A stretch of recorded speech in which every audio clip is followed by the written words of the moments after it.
क्या 1 year LLM खत्म होने वाला है?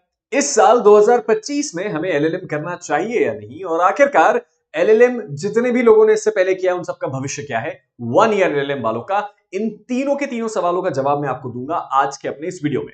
Hello learners, welcome to Unacademy. मेरा नाम प्रांजल सिंह है और एक बार वापस मैं आपके साथ जुड़ चुका हूं हमारे इस अनअकैडमी जुडिशरी चैनल पे, जहां हम और आप मिलके सबसे पहले तो पढ़ाई करते हैं और उसके बाद आपके करियर से जुड़ी हुई सारी प्रॉब्लम्स का सोल्यूशन भी ढूंढते हैं। और आज की जो प्रॉब्लम है वो है 1 ईयर एलएलएम, जिसके बारे में आज हम चर्चा करने वाले हैं।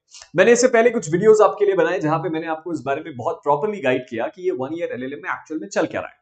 लेकिन इस वक्त मेरे टेलीग्राम पे, उसके साथ ही साथ मेरे पर्सनल व्हाट्सएप पे, फोन लॉग्स पे इस बारे में इंफॉर्मेशन भरी हुई है कि सर 1 ईयर एलएलएम में हमें एक्चुअली में क्या करना है। और इस साल क्योंकि अब सब लोग ग्रेजुएट हो रहे हैं, सबके फाइनल ईयर खत्म हो रहे हैं, तो समझ नहीं आ रहा है कि अब करें क्या, एडमिशन ले ना ले, करना सही है गलत है। और इन सारी चीजों का सोल्यूशन आज के इस छोटे से वीडियो में आपको मिल जाएगा। और उससे पहले मैं आप सभी को मेरी तरफ से गुड इवनिंग बोल देता हूं, हेलो बोल देता हूं, नमस्कार बोल देता हूं। किसी को कोई दिक्कत या समस्या हो तो भाई आप आके मुझसे डेफिनेटली बातचीत कर सकते हैं। तो चलिए शुरुआत करते हैं हमारे आज के इस वीडियो की। और वीडियो की शुरुआत करने से पहले अगर अभी तक आपने मेरा टेलीग्राम ग्रुप फॉलो नहीं किया है तो उसको फॉलो कर लीजिए। जितने भी रेगुलर अपडेट्स होते हैं, जितनी भी ऐसी चीजें हैं जो आपको बताने लायक है, मुझसे आप डायरेक्टली बात करना चाहते हैं या मेरी पीडीएफ को एक्सेस करना चाहते हैं, तो वो सब आपको मेरे टेलीग्राम पे मिलता है, that is Pranjal Singh Unacademy.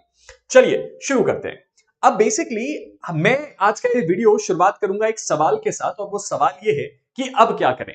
ये सवाल मैं आपके लिए लेके नहीं आया हूं, आप मेरे लिए लेके आए थे मेरे व्हाट्सएप ग्रुप्स में और कॉल लॉग्स में और टेक्स्ट मैसेजेस में, जिसका जवाब मैं आज आखिर की स्लाइड में यही स्लाइड लगाऊंगा और इसका सारा का सारा जवाब आपको दे दूंगा। आप बस थोड़ी सी चिंता मत करिए, थोड़ा धैर्य बना के रखिए, आपको 1 ईयर एलएलएम की पूरी कहानी समझ में आ जाएगी। बेसिकली मामला क्या है कि 1 ईयर एलएलएम और 2 ईयर एलएलएम ये दो ऐसे एलएलएम प्रोग्राम है जो हमारे देश में होते हैं।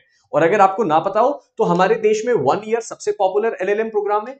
2 ईयर एलएलएम उससे कम, थोड़ा मतलब ये भी एक बहुत कॉमन प्रोग्राम है। लेकिन आपको शायद नहीं पता होगा कि हमारे देश में 3 साल का भी एलएलएम कुछ जगहों पे होता है। ठीक है, अब इन सारी चीजों को जरा साइड में रखते हैं और समझते हैं कि मामला क्या है।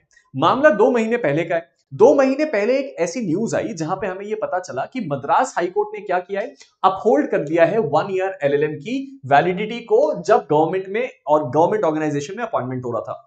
अब बेसिकली इस न्यूज के आते ही एक खुशी की लहर चली, क्योंकि फाइनली 1 ईयर एलएलएम पे कुछ कॉन्क्रीट आ रहा था। इसका बैकग्राउंड ये है कि इससे पहले बार काउंसिल ऑफ इंडिया की तरफ से कुछ ऐसे मूव हुए जिसके बारे में हमें ऐसा सुन के लगा कि शायद 1 ईयर एलएलएम को कंप्लीटली स्क्रैप कर दिया जाएगा। और इसके बाद ये जजमेंट आता है और ये जजमेंट काफी ज्यादा पॉजिटिव डायरेक्शन में होता है। तो ये मद्रास हाईकोर्ट का जजमेंट जो कि 1 ईयर एलएलएम में था, इसमें क्या बोला गया? इसमें जस्टिस आरएन ने यह बोला कि 1 ईयर एलएलएम जो है वो वैलिड है किसी भी गवर्नमेंट जॉब के लिए या किसी भी इंस्टीट्यूट में अपॉइंटमेंट के लिए, और ये कंप्लीटली अप्रूव्ड बाय यूजीसी है। अब यहां पे उन्होंने ये बोला कि एक संगीता आपका श्रीराम करके एक महिला थी जिन्होंने कहीं असिस्टेंट प्रोफेसरशिप के लिए अप्लाई किया था, वहां बाद में उनके 1 ईयर एलएलएम को इनवैलिड डिक्लेयर कर दिया गया। जब फॉर्म्स मंगाए गए थे तब एक्सप्रेसली कहीं पे भी मेंशन नहीं किया गया था कि सर ये जो भी व्यक्ति अप्लाई करेगा वो कंपलसरीली 2 ईयर एलएलएम का हो। अब इसके बाद ये कोर्ट में गई, कोर्ट में बात चैलेंज हुई और कोर्ट ने इस बात को अपहेल्ड किया कि एकेडमिक वैल्यू अगर दोनों की सेम है तो ये चीजें आपको अलाउ करनी पड़ेगी। और ये सभी के सभी लर्नर्स के लिए बहुत ही ज्यादा पॉजिटिव अप्रोच थी। अब इसके बाद क्या होता है सर? इसके बाद जो है ना, हमारे पास ये मामला सुप्रीम कोर्ट में आता है रिसेंटली। अब रिसेंटली सुप्रीम कोर्ट के पास ये मामला फिर गया और इस बारे में चर्चा शुरू हो गई कि एक्चुअली सुप्रीम कोर्ट में क्या हुआ है रिसेंट टाइम्स में। अब बेसिकली अगर आपको सुप्रीम कोर्ट का ये मामला समझना है ना, तो आप पहले इसको समझ लीजिए। इससे पहले कि सुप्रीम कोर्ट के लेटेस्ट हम ऑर्डर पे जाएं, जस्टिस सूर्यकांत और एन कोटेश्वर सिंह की जो बेंच थी, उन्होंने इस बात को सवाल उठाया कि बार काउंसिल ऑफ इंडिया कौन होती है कि वो डिसाइड करे कि एकेडमिक्स में क्वालिफिकेशन की जरूरत क्या होगी। अब इस बारे में सोचिए, हमारे देश में bar council of India actual में वो बार को मैनेज करने के लिए, लेकिन बार काउंसिल ऑफ इंडिया के ऊपर सुप्रीम कोर्ट ने सवाल उठाया कि एलएलएम और एलएलएम की वैलिडिटी इसलिए तय करनी है क्योंकि लोग एकेडमिक इंस्टीट्यूशन में एज एन प्रोफेसर पढ़ा पाए, और प्रोफेसरशिप और ये असिस्टेंट प्रोफेसरशिप पूरा का पूरा मामला यूजीसी का है। तो बेसिकली सुप्रीम कोर्ट ने सवाल उठाए कि बार काउंसिल तुम यहां कैसे आए, तुम जाओ, और यूजीसी को बोला कि आप इस मामले में डिसाइड कीजिए कि इस 1 ईयर एलएलएम का क्या करना है, क्योंकि बहुत सारे ऐसे बच्चे हैं जिनका फ्यूचर स्टेक पे। अब इसके बाद क्या आता है सर? बीसीआई ने अपनी जो आपकी पोजीशन है उसको क्लियर किया इस मामले में। क्यों? क्योंकि सुप्रीम कोर्ट ने तो बीसीआई के ऊपर ही सबसे बड़ा सवाल उठा दिया। और इसमें सुप्रीम कोर्ट ने यह बोला, इसमें बार काउंसिल ऑफ इंडिया ने जो रिप्लाई दिया वो सीनियर एडवोकेट के थ्रू दिया, और उन्होंने बोला कि वो एक एक्सपर्ट कमेटी फॉर्म करने का सोच रहे हैं। वो ये सोच रहे हैं कि हम एक एक्सपर्ट कमेटी बनाते हैं जो कि ये बात में डिसाइड करेगी कि जो 1 ईयर्स एलएलएम वाले बच्चे हैं उनको क्या किया जाए, उनके एकेडमिक वैल्यू को बढ़ाने के लिए कुछ किया जाए। अब इस बारे में एक छोटा सा बैकग्राउंड और समझ लीजिए। हमारे देश में जितने भी टॉप एनएलयूज हैं उनमें जो एलएलएम होता है ना वो 1 साल का ही होता है। अब इसका वजह क्या है, क्योंकि सर एनएलयूज हैं, एकेडमिक क्वालिफिकेशन ज्यादा है, तो वहां पे हमने हमेशा देखा कि एनएलयूज में 1 साल के एलएलएम होता है और इसीलिए सबको इस बारे में कॉन्फिडेंस है कि जो 1 ईयर एलएलएम है वो कंप्लीटली स्क्रैप नहीं होगा। लेकिन जैसे ही बार काउंसिल का ये डिसीजन आया, बार काउंसिल में इस तरह की बातें शुरू हुई कि 1 ईयर एलएलएम को कंप्लीटली स्क्रैप कर दिया जाए, लोगों में डिस्टर्बेंस बढ़ गया और इस केस के आने के बाद बार काउंसिल ने एटलीस्ट पब्लिकली इस बात को क्लियर किया कि हम एलएलएम को पूरी तरह हटाने का नहीं सोच रहे। इसके बाद क्या होता है सर, इसके बाद एक और सुप्रीम कोर्ट में केस आता है बार काउंसिल ऑफ इंडिया का, जहां सुप्रीम कोर्ट क्या करती है, इस बारे में बातचीत करती है कि वो क्या करेगी, एक एक्सपर्ट कमेटी फॉर्म करेगी और उस कमेटी में फॉर्म करने के बाद वो ये कमेटी तय करेगी कि एक्चुअल में इस 1 ईयर एलएलएम का क्या करना है। अब इस मैटर को अगर आप ध्यान से समझने की कोशिश करें तो ये मैटर अप्रैल 22 का ही है और इसका मैंने एक पूरा कंप्लीट इस केस लॉ पे मैंने पूरा का पूरा वीडियो बना के आपको सारी की सारी चीजें समझा दी थी। अब यहां पे क्या था, एक हाई लेवल कमेटी बनाई जानी थी जिसको लीड करेंगे कोई ex chief justice of India और उसके साथ ही साथ जितने भी एकेडमिक इंस्टीट्यूशन है, यानी कि जितनी भी वाइस चांसलर्स हैं, प्रोफेसर्स हैं, प्राइवेट यूनिवर्सिटी के, इंस्टीट्यूट के, एनएलयूज के, यूनिवर्सिटीज के, वो सब इसका पार्ट बनेंगे ताकि मिलकर ये डिसाइड किया जा सके कि हमें करना क्या है। अब ये वाला जो पूरा केस है, इस पूरे के पूरे केस में जो मेन एम था ना वो ये था, 3 मेन एम यहां पे सेट किए गए इस कमेटी को जिसको फॉर्म किया जाएगा उसके, इस कमेटी के 3 काम क्या है और यही आपका सबसे बड़ा जवाब है 1 ईयर एलएलएम का। इस कमेटी का पहला काम यह है कि पूरे नेशन वाइड जो लॉ का एजुकेशन है और स्पेशली मास्टर डिग्री का जो एजुकेशन है उसको स्टैंडर्ड बनाया जाए। स्टैंडर्ड बनाया जाए in the sense curriculum same हो, सिलेबस सेम हो और सही तरीके से फॉलो किया जाए। दूसरा इस कमेटी का काम क्या है कि जो 1 ईयर एलएलएम है, जो 1 ईयर एलएलएम है उसको कैसे एकेडमिकली उसका जो पूरे के पूरे क्रेडेंशियल्स हैं उसको कैसे अपलिफ्ट किया जाए कि वो 2 ईयर एलएलएम के बराबर आ जाए। और यहां पे जो बार काउंसिल है ना उसकी तरफ से सजेशन ये है कि जो भी व्यक्ति 1 साल का एलएलएम करता है उसको आप क्या करो, 6 महीने की टीचर्स ट्रेनिंग प्रोग्राम कराओ, क्योंकि एलएलएम करके सबसे बड़ा जो पद मिल रहा है वो प्रोफेसरशिप है। तो आप 6 महीने का टीचरशिप का प्रोग्राम कराओ जिसकी वजह से वो टीचर के लिए ट्रेन हो जाए और ये जो 6 महीने हैं इसको इन्हीं 1 साल में इंटीग्रेट किया जाए। तो ये एक दूसरी चीज है। और तीसरी चीज यही है कि 1 ईयर एलएलएम को किस तरीके से और ज्यादा फ्लरिश करना है। तो बार काउंसिल जो इस तरह की कमेटी का फॉर्मेशन कर रही है, इसी कमेटी को इस बारे में फैसला लेना है कि आगे होने क्या वाला है। अब यहां पे सबसे ज्यादा जो रिलैक्सिंग बात है ना वो है स्टेक होल्डर्स ने क्या बोला। जितने भी एनएलयूज हैं ऑलमोस्ट सभी एनएलयूज क्या सपोर्ट करते हैं, 1 ईयर एलएलएम को सपोर्ट करते हैं, क्योंकि सभी एनएलयूज में होता ही 1 ईयर एलएलएम है। अगर उनकी तरफ से इसकी बैकिंग नहीं होगी तो इस चीज को स्टैंड करना ही मुश्किल हो जाएगा। तो बेसिकली हमें अब क्या समझ में आया, हमें एक सिंपल सी बात समझ में आई सर, और वो सिंपल सी बात क्या है, सिंपल सी बात यह है कि बार काउंसिल ऑफ इंडिया ने इस वक्त अपने उस नोटिफिकेशन को क्या कर दिया है, अपने उस नोटिफिकेशन को एक मिनट, हाँ, नोटिफिकेशन को इस वक्त क्या कर दिया है, पॉज कर दिया है। पॉज कर दिया, इसका मतलब कि अभी आपका 1 ईयर एलएलएम स्टैंडर्ड है और अगर आप इस वक्त एडमिशन लेना चाह रहे हैं तो आप ले सकते हैं। दूसरी बात कि अगर इसमें कुछ फैसला आता भी है तो वो कभी भी 1 ईयर एलएलएम को स्क्रैप नहीं करेगा, यानी कि 1 ईयर एलएलएम को खत्म नहीं किया जा रहा है।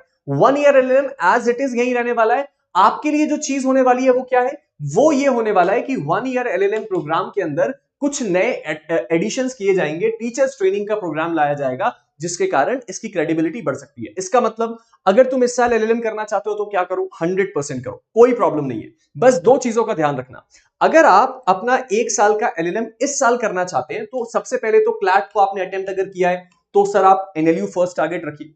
अगर आप एनएलयू से नहीं कर पा रहे हैं तो फिर 1 ईयर एलएलएम प्राइवेट यूनिवर्सिटी से कोई व्यक्ति करना चाहता है, प्राइवेट यूनिवर्सिटी से 1 ईयर एलएलएम करने की कोई प्रॉब्लम नहीं है। लेकिन बस 2 चीजों को इंश्योर कर लेना, सबसे पहला कि सर क्या ये जो प्राइवेट यूनिवर्सिटी है ये बार काउंसिल के साथ प्रॉपरली अफिलिएटेड है, और दूसरा कि इसके पास अफिलिएटेड सीट्स कितनी है। हर एक प्राइवेट कॉलेज के पास मान के चलो 60 सीटें हैं, कोई एक प्राइवेट कॉलेज है जिसके पास 60 सीट्स है फॉर एलएलएम। अगर वो कई बार क्या करती है, प्राइवेट कॉलेजेस गड़बड़ करके 70 बच्चों को एडमिशन दे देते हैं। अब इस परिस्थिति में क्या होगा, 2 साल बाद जब तुम रिजल्ट लेने जाओगे तुम्हें पता चलेगा कि तुम्हारा नाम 67वें नंबर पे था, इसलिए तुम्हें रिजल्ट नहीं मिलेगा, तुम प्रॉपर्ली एनरोल नहीं हो। तो इन बातों का ध्यान रखना। अगर ये 2 बातें आपने इंश्योर कर ली है कि उसके पास बार काउंसिल का अफिलिएशन है और उसके साथ ही साथ उसकी जो रिजर्व सीटें हैं आप उतनी ही सीटों में आते हैं, तो आपको इस वक्त 1 ईयर एलएलएम करने में कोई भी दिक्कत नहीं होगी। ठीक है, बात समझ में आ गई? Very good evening, very good evening. Sir Chhattisgarh ADPO कब आएगा? देखो आने की चांसेस तो बहुत जल्दी ही है, लेकिन अब पता नहीं क्यों नहीं कर रहा है। छत्तीसगढ़ पीएससी की ये पुरानी बीमारी है कि भाई वो बहुत ज्यादा वेट करवाता है। सर प्लीज इन्फॉर्म, रजिस्ट्रेशन के बाद एआईबी का एग्जाम कब तक क्लियर करना होता है? 2 साल के अंदर। अगर आपने बार काउंसिल में रजिस्ट्रेशन करा दिया तो 2 साल के अंदर आपको क्लियर करना पड़ेगा। Everything becomes complicated. देखो कुछ भी कॉम्प्लिकेटेड नहीं है। मैं ये बात जानता और समझता हूं कि आप लोग बहुत परेशान हैं कि सर इस वक्त जुडिशरी की तैयारी हो नहीं पा रही है, एपीओ की वैकेंसी आ नहीं रही है, दिल्ली एपीपी को होल्ड पे डाल दिया, 1 ईयर एलएलएम करके नेट क्वालिफाई करें तो क्या करें? मैं तुम्हें बिल्कुल प्लेन सी बात बता रहा हूं। तुम जिस भी एग्जाम के लिए टारगेट कर रहे थे, लेट्स सपोज तुम जुडिशरी के लिए कर रहे थे, एपीपी के लिए कर रहे थे, या तुम नेट के लिए कर रहे थे, लॉ ऑफिसर के लिए कर रहे थे, या यूपीएससी के लिए कर रहे थे, तुम किसी भी चीज के लिए कर रहे थे, प्रिपरेशन करते रहो। मैं तुम्हें गारंटी बता रहा हूं, ये कोई महाभारत का वो नहीं होने वाला है, अज्ञातवास वनवास। ये केवल और केवल 2 से 3 महीने की कहानी है। ये जो काले बादल छाए हुए हैं ना, मानसून से भी जल्दी गायब हो जाएंगे, पता भी नहीं चलेगा। और 2-3 महीने बाद सारी चीजें अपने आप फ्लरिश करने लगेंगी। थोड़ा सा इंतजार कर लो। और इस 2-3 महीने को इस चिंता में बिताने से ज्यादा बेहतर है कि इस वक्त तुम अपना पूरा का पूरा टाइम चैनलाइज करो, ब्लाइंडर्स को लगाओ और केवल पढ़ाई पे ध्यान दो। केवल और केवल पढ़ाई पे ध्यान दो। 2-3 महीने कोई बड़ी बात नहीं होती, लेकिन हाँ, इन 2-3 महीने में कोई अपॉर्चुनिटी जाने मत देना कि मैं तो जुडिशरी की तैयारी कर रहा हूं, एपीपी की वैकेंसी आएगी तो नहीं अप्लाई करूंगा, बेवकूफी है। कोई लॉ ऑफिसर की वैकेंसी आएगी नहीं अप्लाई करूंगा, बेवकूफी है। और हाँ, अगर कर सकते हो तो एलएलएम कर लो, एलएलएम करने में कोई बुराई नहीं है। अगर तुम्हें ऐसा लगता है कि तुम अभी अपनी तैयारी शुरू कर रहे हो तो एलएलएम के साथ साथ भी करी जा सकती है। अगर तुम वो हो जिसने 2 या 3 साल अपनी प्रिपरेशन कर ली है तो बेहतर है कि जुडिशरी का अटेम्प्ट दे लेना। ठीक है, चलो मैंने अपनी बातें अच्छी तरीके से क्लियर कर दी और आई होप एलएलएम कहां से करें और एडमिशन कब होता है? स्टडी हाउस जी, देखिए ये बात जो है, टेलीग्राम नहीं हो पा रही है से हर हर महादेव, टेलीग्राम नहीं हो पा रहा है मतलब से प्लीज, मैं समझा नहीं। हर हर महादेव जी, चलो अब मेरी बात ध्यान से समझो। अब आप में से ज्यादातर लोग जो पूछ रहे हैं कि मैं अपने स्टेट में एलएलएम कहां से करूं, कुछ मत करो, तुम गूगल पे चले जाओ। गूगल पे जाने के बाद ना फटाफट जाके ये चेक कर लो कि कौन कौन से तुम्हारे यहाँ पे इंस्टीट्यूट एलएलएम वाले हैं। उसके बाद उसको यूजीसी की वेबसाइट से जाके चेक कर लो कि वो रजिस्टर्ड यूनिवर्सिटी या एक आपका रिकॉग्नाइज्ड यूनिवर्सिटी है कि नहीं। और वो बहुत सिंपल सा प्रोसेस है, सीयूईटी के थ्रू भी अब एलएलएम होता है सेंट्रल गवर्नमेंट इंस्टीट्यूशन में।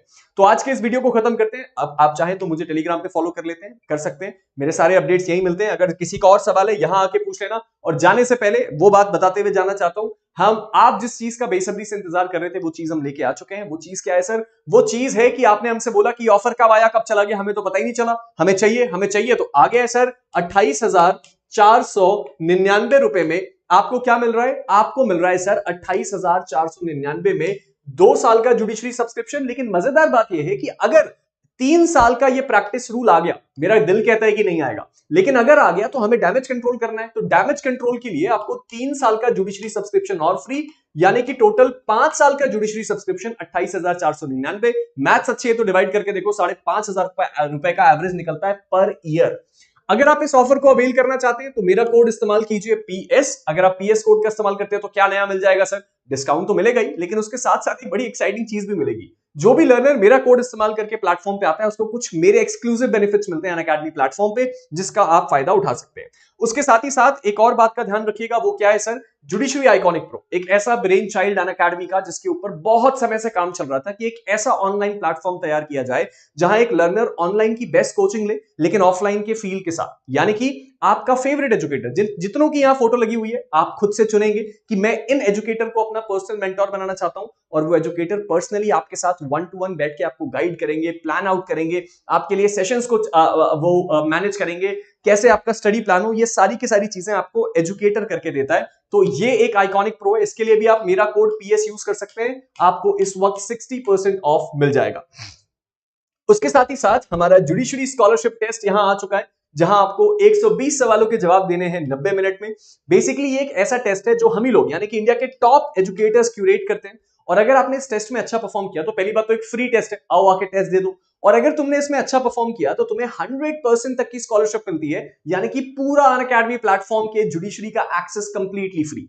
उसके साथ ही साथ तुम्हें 30,000 रुपए तक का कैश वाउचर भी मिल रहा है। तो केवल तारीख याद कर लो, May 11 और दोपहर के 12 बजे। ये दोनों काम अगर तुमने कर लिए तो बेसिकली तुम्हें क्या मौका मिल रहा है? एक तो जुडिशरी का एग्जाम और जुडिशरी के टेस्ट होते कैसे हैं उसको अटेम्प्ट करने का मौका, और बाई चांस अगर तुमने उसमें टॉप किया या तुम अगर टॉप के कुछ लर्नर्स में आए तो जो बेनिफिट्स तुम्हें मिल रहे हैं वो तुम्हें भी बहुत अच्छे से पता है। और आखिर में बैरिस्टर बैच AIB 20 के लिए वो सभी लर्नर्स जो इस वक्त तैयारी कर रहे हैं अपकमिंग AIB एग्जाम के लिए, फटाफट अपनी इस बैरिस्टर बैच को ज्वाइन कर सकते हैं। क्यों? क्योंकि आपको पता है लास्ट AIB का रिजल्ट थोड़ा गड़बड़ था। अगर आप अभी से तैयारी करना चाहते हैं तो सर अपूर्वा मैम आपके लिए लेके आई है 12 महीने का एक बैच जो कि शुरू हो रहा है 12 मई को, तो यानी ज्यादा दिन नहीं बचे। इसको ज्वाइन कीजिए और अपनी प्रिपरेशन को आगे बढ़ाइए। चलिए, बात नहीं हो पा रही है हर हर महादेव जी, मुझे अभी तुरंत टेलीग्राम पे मैसेज करिए, मैं रिप्लाई करता हूं।